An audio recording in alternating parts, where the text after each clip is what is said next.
Mobile game കളിച്ച് മകൾ ദിവസവും 1,50,000 രൂപ 1,80,000 രൂപ വരെ സമ്പാദിക്കുന്നു. അപ്പോൾ ഈ പറയുന്നത് മറ്റാരുമല്ല, നമ്മുടെ ക്രിക്കറ്റ് ഇതിഹാസം സച്ചിൻ ടെണ്ടുൽക്കർ തന്നെയാണ്. സച്ചിൻ ടെണ്ടുൽക്കറുടെ മകൾക്ക് ഓൺലൈൻ ഗെയിം കളിച്ച് പണമുണ്ടാക്കേണ്ട ഒരു കാര്യമുണ്ടോ? സ്വാഭാവികമായിട്ട് വരുന്നൊരു ചോദ്യമല്ലേ. പ്രശ്നമുണ്ട്. ഇത് സച്ചിന്റെ വ്യാജനാണ് ഇത്തരത്തിൽ പറഞ്ഞുകൊണ്ടിരിക്കുന്നത്, അതായത് ഡീപ് ഫേക്ക്. मेरी बेटी इस समय यह गेम खेल रही है जिसके बारे में हर कोई बात कर रहा है, एविएटर। वह स्काईवर्ड एविएटर क्वेस्ट ऐप खेलकर हर दिन 180,000 रुपये निकालती है। मुझे कभी कभी आश्चर्य होता है कि अब अच्छा पैसा कमाना कितना आसान हो गया है। और सबसे दिलचस्प बात यह है कि यह एप्लीकेशन बिल्कुल मुफ्त है।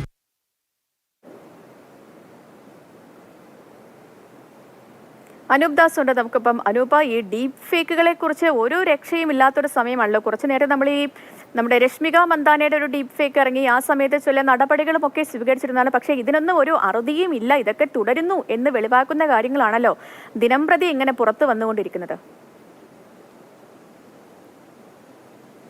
അതെ, ഡീഫേക്ക് വളരെ പ്രധാനപ്പെട്ട ഒരു ഭീഷണിയായി ഈ സമൂഹ മാധ്യമങ്ങളിലും അതല്ലെങ്കിൽ നമ്മുടെ സമൂഹത്തിൽ നിൽക്കുന്നു എന്ന് ചൂണ്ടിക്കാണിക്കുന്നതാണ് ഏറ്റവും ഒടുവിൽ വന്ന സച്ചിൻ്റെ ഈ ഒരു പരസ്യചിത്രം എന്ന രീതിയിൽ വന്ന വീഡിയോ.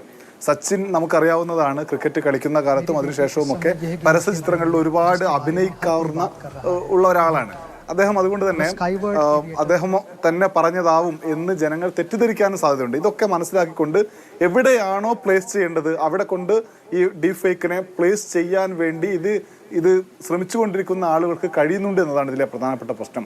ഇതിപ്പോൾ ഒരു പരസ്യം മാത്രമാണ്, പക്ഷേ മറ്റ് പല തരത്തിലും പല രീതിയിലും ആളുകളെ പറ്റിക്കാൻ വേണ്ടി ഈ ഡീപ് ഫേക്ക് ഉപയോഗിക്കുന്നു എന്നതാണ് വളരെ പ്രധാനപ്പെട്ട വിഷയം.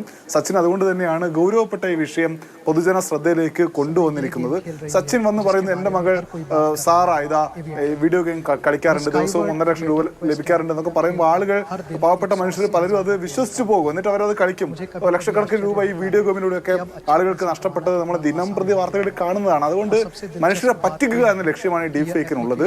ഡീപ് ഫേക്കിൽ നിന്ന് എങ്ങനെ മറികടക്കാമെന്നത് സംബന്ധിച്ച, അതല്ലെങ്കിൽ എങ്ങനെ അതിന്റെ ഒരു ഭീഷണി ഇല്ലാതാക്കാം എന്നത് സംബന്ധിച്ച ചർച്ചകളൊക്കെ കേന്ദ്ര സർക്കാർ നടത്തുന്നുണ്ട്. പക്ഷേ എവിടെയും എത്തിയിട്ടില്ല. ഈ ചർച്ചകളൊക്കെ ഫലം കാണട്ടെ അനൂപ്. നമുക്ക് അത്ര മാത്രമേ പറയാൻ കഴിയുകയുള്ളൂ. ഡീപ് ഫേക്കുകളെ തടയേണ്ട ഒരു സ്ഥിതിവിശേഷം അത് അതിക്രമിച്ച് കടന്നിരിക്കുകയാണ്. ഇപ്പോൾ ഈ സച്ചിനെ പോലെ ഇങ്ങനെ നമുക്ക് ഒരുപാട് അതായത് സമൂഹത്തെ ഇൻഫ്ലുവൻസ് ചെയ്യാൻ കഴിയുന്ന ആളുകളൊക്കെ വന്ന് ഈ ഡീപ് ഫേക്കിൽ പെട്ടുപോകുമ്പോഴത്തേക്കും സാധാരണക്കാർ അതിൽ വശംവദരാകാൻ ഇടയുണ്ട്. അത് വളരെ നമ്മൾ ഗൗരവത്തോടെ തന്നെ കാണേണ്ട ഒരു വസ്തുതയും തന്നെയാണ്. എന്താണെങ്കിലും കേന്ദ്ര സർക്കാർ ഈ വിഷയത്തിൽ ചർച്ചയൊക്കെ നടത്തി പെട്ടെന്ന് ഒരു നല്ലൊരു തീരുമാനത്തിലേക്ക് എത്തിച്ചേരട്ടെ.